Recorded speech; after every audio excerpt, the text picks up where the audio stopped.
semoga kebahagiaan menyertai kita semua. Dan saya yakin setelah kegiatan ini kita akan walk out secara bersama-sama. Sekali merdeka tetap walk out secara bersama-sama.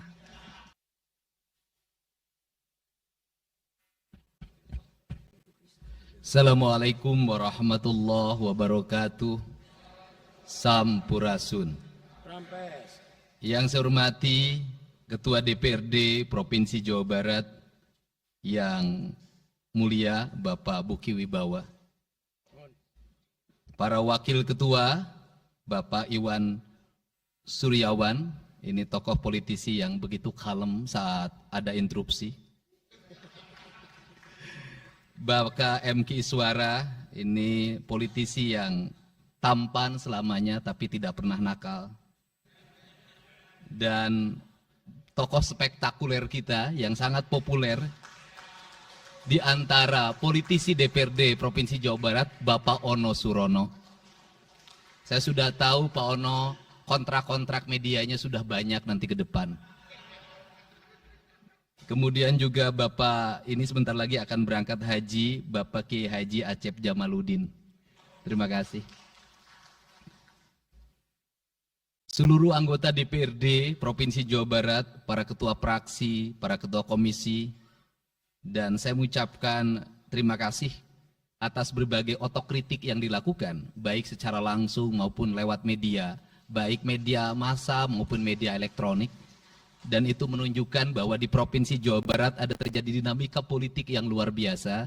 Semua orang memiliki concern pada hal yang menjadi tujuan kita, mewujudkan Jawa Barat istimewa dengan berbagai cara. Tugas DPR adalah bicara, itulah tugas DPR. Jadi kalau tidak bicara, mungkin DPRD dianggap tidak ada. Saya ucapkan terima kasih atas otokritiknya.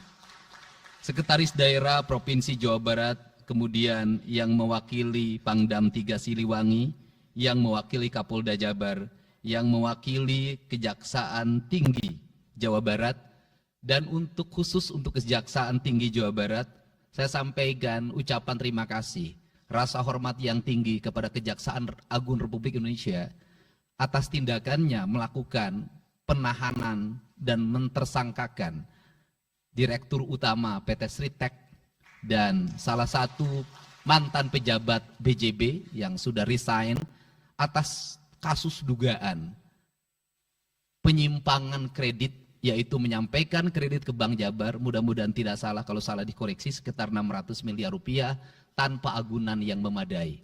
Dan ini langkah taktis, dan pemerintah Provinsi Jawa Barat melalui RUPS-nya sudah melakukan koreksi dan perubahan secara total sehingga peristiwa ini tidak akan mempengaruhi kinerja BJB. Saya ucapkan terima kasih. Dan semoga peristiwa ini tidak terjadi lagi di masa yang akan datang. Kemudian yang hormati para staf ahli, para asisten, para kepala perangkat daerah Provinsi Jawa Barat. Yang pertama, forum ini adalah forum kebahagiaan. Ada yang berbahagia hari ini, yaitu seluruh warga Jawa Barat, di mana kita bisa menyelesaikan dua agenda, yaitu agenda pengesahan raperda tentang investasi dan agenda tentang pengesahan hasil dari LKPJ. Seluruh rakyat Jawa Barat bergembira karena rencana kita dalam melaksanakan pembangunan akan berjalan dengan cepat. Tetapi barangkali para media sangat kecewa karena hari ini tidak kejutan-kejutan lagi sehingga viewernya mungkin agak menurun hari ini. Tetapi kita harus berkorban demi kepentingan rakyat Jawa Barat. Kita kesampingkan viewer, kita kesampingkan komen, kita utamakan kepentingan rakyat Jawa Barat. Sebenarnya konsep pidatonya sudah ada, tetapi saya mencoba menyatukannya. Yang pertama adalah bahwa kita bicara tadi tentang berbagai rekomendasi. Dan rekomendasi itu juga termasuk di dalamnya disahkannya raperda tentang investasi yang sebentar lagi menjadi perda. Apa sih yang menjadi rekomendasi? Rekomendasi pertama adalah angka kemiskinan yang masih tinggi di Jawa Barat. Tetapi saya usul pada Pak Ketua, ke depan kalau LKPJ sebaiknya para bupati wali kota diundang di seluruh Jawa Barat. Karena Jawa Barat itu pertanggungjawabannya bukan di OPD Jawa Barat, tetapi seluruh kinerja pembangunan itu ada di Pemkab dan Pemkot serta ada di pemerintah desa. Jawa Barat tidak memiliki rakyat yang terkelola secara langsung karena seluruh pengelolaannya ada di pemerintah kabupaten kota dan pemerintahan desa. Dan saya mohon nanti dipaparkan kemiskinan yang paling tinggi dalam perspektif BPS, dalam perspektif LKPJ dan analisisnya itu di kabupaten mana, bila perlu sampai di desa mana. Kemudian angka investasi tertinggi di kabupaten mana, angka investasi terendah di kabupaten mana, infrastruktur yang berproblem di kabupaten di mana, sehingga semuanya terpetakan dengan baik, sehingga nanti kita bisa mengorkestrasi antara pembangunan Provinsi Jawa Barat, pembangunan kabupaten kota, dan pembangunan desa secara bersama-sama dan berkeadilan. Kemudian yang kedua, bahwa investasi ini menjadi aspek yang utama dalam kinerja pembangunan Provinsi Jawa Barat hari ini. Kenapa? Karena satu, angka kemiskinan kita masih tinggi. Kemudian angka kemiskinan yang tinggi di Indonesia sebenarnya juga dipengaruhi oleh jumlah penduduk yang tinggi. Sehingga persentase kecil menurut Jawa Barat, tetapi menurut nasional menjadi besar. Keberhasilan Indonesia sangat tergantung terhadap kinerja pemerintah Provinsi Jawa Barat, pemerintah kabupaten kota, dan pemerintahan desa. Yang kedua adalah pendidikan. Yang ketiga adalah infrastruktur. Yang keempat, kesehatan. Yang kelima, pengendalian penduduk. Yang keenam adalah pengendalian lingkungan. Kemudian yang ketujuh adalah belanja pemerintah yang masih besar. Belanja tidak langsungnya, yaitu belanja untuk kepentingan pegawai. Yang kedelapan adalah pengelolaan aset. Seluruh rangkaian yang menjadi rekomendasi ini adalah tugas kami untuk meneruskan rekomendasinya. Tetapi yakinlah bahwa apa yang kami lakukan selama ini, langkah-langkah yang seringkali kontroversi, langkah-langkah yang seringkali dianggap one man show, langkah-langkah yang seringkali dianggap terlalu sendiri dan terlalu konten, sesungguhnya adalah langkah-langkah menyelesaikan ini semua. Saya memberikan contoh. Kalau saya melakukan operasi terhadap penutupan galian C, penutupan areal-areal pelanggaran terhadap lingkungan, kalau saya mengkoordinasikan terlebih dahulu dengan jajaran saya, bisa jadi operasi saya gagal. Kenapa? Karena begitu rapat, besoknya penambangnya sudah tahu apa yang akan kami lakukan. Sehingga kejutan-kejutan itu dilakukan untuk memberikan efek kejut. Dari efek kejut itu melahirkan viral. Dari viral itu melahirkan atensi yang pada akhirnya hari ini Jawa Barat seluruh penambangan liar bisa diselesaikan secara hukum dan Kapolda memberi atensi yang sangat tinggi. Hari ini Jaksa Agung memberikan perintah kepada Kejaksaan Tinggi untuk melakukan proses pidana bagi siapapun yang melakukan pelanggaran lingkungan dan memberikan kerugian bagi kepentingan masyarakat. Yang kedua, saya sampaikan juga mengenai bagaimana melakukan penanganan terhadap berbagai problem lingkungan yang terjadi. Nilai tukar petani yang menurun, kemudian musibah bencana alam yang tidak berhenti. Perlu kami sampaikan bahwa Gubernur Jawa Barat sudah mengeluarkan peraturan gubernur yang melarang alih fungsi lahan, yaitu larangan alih fungsi hutan, larangan alih fungsi areal perkebunan, larangan alih fungsi sumber-sumber pengairan, larangan air fungsi dari airan sungai, dan larangan alih fungsi pesawahan. Yang itu harus segera ditindaklanjuti oleh kabupaten kota dengan melakukan evaluasi tata ruang secara menyeluruh. Karena inilah jalan yang terbaik apabila kita ingin melakukan perubahan lingkungan di Jawa Barat. Kemudian, masih bicara kemiskinan hubungannya dengan pendidikan. Saya sampaikan bahwa problem kita saat ini, saat pemerintah menggratiskan sekolah sampai SMA, swasta masih bayar, maka gratis itu tidak punya makna. Saya tadi di jalan itu bertemu dengan orangnya menangis di depan saya karena seragamnya tidak bisa terbayar. Saya katakan harga seragam berapa? 1,5 juta. Saya balik, jajan anak ibu berapa? Sehari 20.000. Apa sih yang terjadi? Yang harus diperbaiki bukan hanya pemerintah, tapi juga masyarakat harus diperbaiki. Apa yang harus diperbaiki? Ke sekolahnya harus selalu gratis, tapi biaya konsumsi anaknya selalu diikuti. Apa artinya gratis kalau bekal ke sekolah 50.000 per hari? Negara mengeluarkan biaya, tapi orang tua mengeluarkan biaya. Maka kami sudah mengeluarkan surat edaran. Yang surat edaran itu sesungguhnya sebagai upaya sistematik dan menyeluruh sampai tingkat pendidikan dasar, walaupun itu bukan kewenangan gubernur. Tetapi dari sisi surat edaran gubernur bisa dijadikan landasan bagi para bupati dan wali kota membuat surat edaran yang sama. Apa sesungguhnya yang menjadi alam pikiran saya? Alam pikiran saya, kemiskinan terjadi bukan hanya pada persoalan menurunnya pendapatan, tetapi kemiskinan terjadi yang paling besar adalah karena meningkatnya biaya hidup. Biaya hidup yang tinggi misalnya di sekolah, biaya studi tour, biaya perpisahan, biaya outing kelas, dan berbagai biaya wisudaan, itu adalah biaya yang tinggi dalam pendidikan. Untuk itu, apa yang dilakukan oleh orang tua ketika membelanjakan untuk kepentingan itu?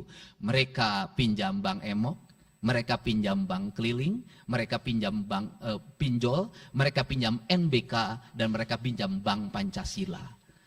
Menghentikan ini sesungguhnya, saya lagi menghentikan mereka tradisi meminjam uang dalam keadaan terdesak pada para rentenir. Dan ini strategi untuk menurunkan kemiskinan. Kemudian yang berikutnya adalah perhatian ketika rakyat sakit.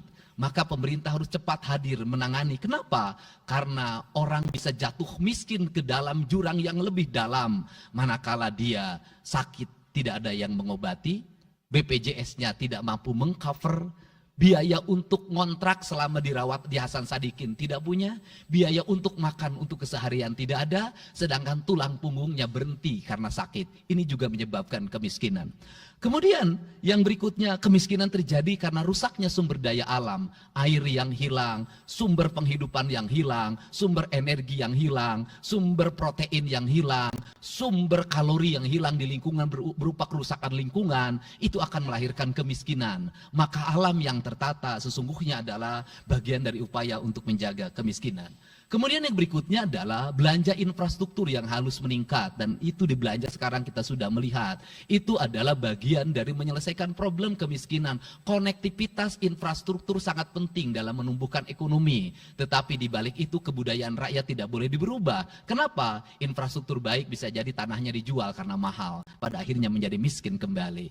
Infrastruktur harus seiring dan sejalan dengan kerangka berpikir publik yang mengerti akan hak atas tanah. Kemudian yang berikutnya adalah pengendalian penduduk. Booming penduduk di Jawa Barat relatif besar. Untuk itu harus dibuat berbagai upaya untuk menyelesaikan problem kependudukan. Saya berkali-kali bercerita bagaimana di Majalengka saya bertemu dengan sebuah keluarga yang tinggal di kontrakan, yang ayah dan ibunya tidur ketika jam 11 siang, dan anak-anaknya berjualan di alun-alun. Jumlah anaknya 11, dan ketika saya berkunjung ke tempat kontrakannya sudah hamil lagi yang ke-12. Ini problem. Dan itu saya kemudian di Cirebon, saya berkunjung pada sebuah rumah yang listriknya baru dinyalakan lewat program Provinsi Jawa Barat. Rumahnya itu ternyata anaknya sudah 4. Padahal dia baru saja menyelesaikan rumah dari pinjaman senilai 25 juta. Dan itu pun belum selesai dan rumahnya 1 kamar. Ketika keluar dari rumah itu saya bertemu dengan seorang bapak yang meminta kepada saya untuk ber-KB, anaknya sudah 7. Dia tak mau lagi untuk anak yang ke-8. Saya katakan bahwa jumlah anak sangat identik dengan problem kemiskinan. Betul, kemiskinan tidak akan bisa diselesaikan dengan hanya mengatur kelahiran, tetapi setidaknya pengaturan kelahiran adalah bagian dari untuk menekan angka kemiskinan. Dan yang terakhir adalah dari seluruh rangkaian ini adalah belanja pemerintah harus menjadi stimulus sebagai kepentingan masyarakat. Maka jumlah-jumlah proyek harus terus segera digulirkan, digelontorkan menjadi kegiatan publik sehingga banyak orang yang kuli, banyak orang yang nyapu, banyak toko-toko yang buka, semen terjual, besi terbeli, dan kemudian regulasi ekonomi berjalan. Warung-warung bisa menjadi tempat para kuli siang hari makan siang. Dan ini adalah bagian dari strategi stimulus ekonomi yang digulirkan oleh pemerintah, itu memiliki sumbangsi terhadap 12% pertumbuhan. Dan yang terakhir adalah investasi. Investasi itu modalnya ada 3. Yang pertama adalah konektivitas infrastruktur, ketersediaan jaringan air bersih, Kita jujur hari ini saya sampaikan ke DPRD, banyak perusahaan-perusahaan yang masih menggunakan air bawah tanah tapi tidak berizin. Bayar pajak tidak, jalan terus. Karena kalau dihentikan mereka pabriknya berhenti. Setelah itu apa? Mereka menjadi objek pemerasan beberapa pihak dalam setiap bulan karena dianggap melanggar perda. Tetapi kalau juga mereka dihentikan, maka pabrik itu berhenti. Dilema itu harus segera diselesaikan. Caranya bagaimana? Caranya adalah pemerintah provinsi melalui Bapeda hari ini harus segera merancang daerah-daerah yang menjadi kawasan industri harus dibangun fasilitas infrastruktur jaringan air bersih dalam bentuk investasi pemerintah sehingga nanti dikoneksikan dengan PAM-PAM atau PDAM di setiap kabupaten kota secara terkoneksi. Dan ini jalan bagi kita menyelamatkan lingkungan dan menorong pertumbuhan PDAM di setiap kabupaten kota. Karena apa? Karena angka pembayaran yang dilakukan oleh industri jauh lebih baik dibanding angka rumah tangga dan angka-angka layanan sosial lainnya. Itu yang pertama. Yang kedua adalah tumbuhnya iklim investasi di mana masyarakat merasa nyaman. Investor merasa nyaman ketika perizinannya cepat. Saya memberitahukan ya bahwa di Indramayu ada pabrik sepatu yang selama 2 tahun tidak mau buka hanya karena perizinan lingkungan hidupnya belum kelar. Saya ngambil langkah pasang badan, lakukan pembangunan karena itu menyerap 8.000 tenaga kerja. Kemudian di Cirebon juga seperti itu, banyak perizinan yang menggantung bertahun-tahun. Hari ini saya janjikan dalam 1 bulan ini seluruh perizinan di Jawa Barat tuntas dan selesai.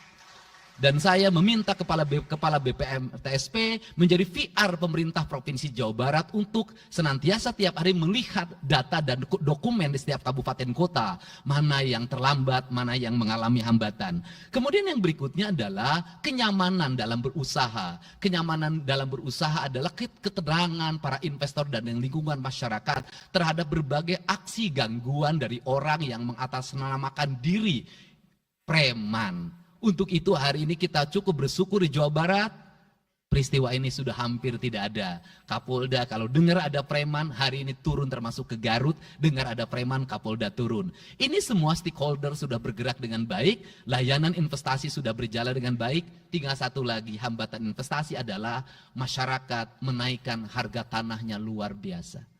Kasus BYD, kenapa mengalami hambatan sekitar 20 hektar, masih belum terbebaskan.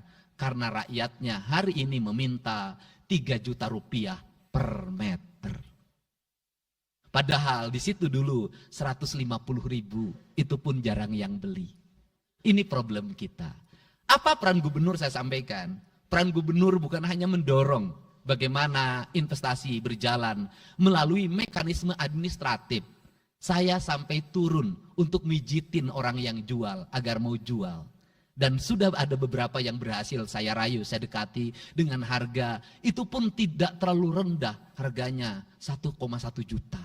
Itu sudah paling murah. Ini yang terjadi di Jawa Barat hari ini. Tidak mudah mengelola sebuah wilayah yang begitu luas, tidak mudah mengelola sebuah daerah yang kabupaten kotanya sudah otonom, diperlukan pendekatan-pendekatan seorang ayah pada anak-anaknya. Sehingga hari ini saya di Provinsi Jawa Barat, saya tidak memposisikan gubernur, saya kadang memposisikan menjadi ketua RT, saya kadang memposisikan menjadi ketua RW, saya kadang memposisikan menjadi kepala desa. Kenapa? Karena warga ini perlu disentuh dengan pendekatan emosional yang kebapaan, bukan pendekatan struktural. Untuk itu saya yakin bahwa forum ini adalah forum kebahagiaan bagi kita semua.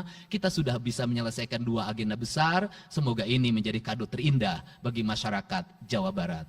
Insya Allah kami akan menjalankan pemerintahan dengan baik. Apa yang kami susun, apa yang kami rancang, dan apa yang kami kerjakan adalah semuanya kami dedikasikan untuk kepentingan masyarakat Jawa Barat. Yang terakhir kami sampaikan juga bahwa kami kemarin sudah melapas 273 anak-anak yang mengikuti pendidikan di Dodi Krindam 3 Siliwangi. Hasilnya bisa dilihat secara terbuka di berbagai tayangan. Air mata tidak akan bisa membohongi kejujuran rakyat dan anak-anak itu. Dan saya sampaikan, hari ini ada 13 orang anak yang tinggal di rumah dinas gubernur. Pada saat yang lain orang tuanya datang menjemputnya, dia menangis. tak ada satupun orang tuanya yang datang. Seorang menjadi anak yang terbuang. Dan akhirnya saya memutuskan mereka untuk sekolah di Bandung dan tinggal bersama Gubernur Jawa Barat. Ini cara kita menyelesaikan. Saya ucapkan terima kasih pada semuanya, semoga kebahagiaan menyertai kita semua. Dan saya yakin setelah kegiatan ini, kita akan walk out secara bersama-sama. Wallahu muwaffiq ila aqwamit thoriq. Assalamualaikum warahmatullahi wabarakatuh. Sampurasun. Sekali merdeka tetap walk out secara bersama-sama.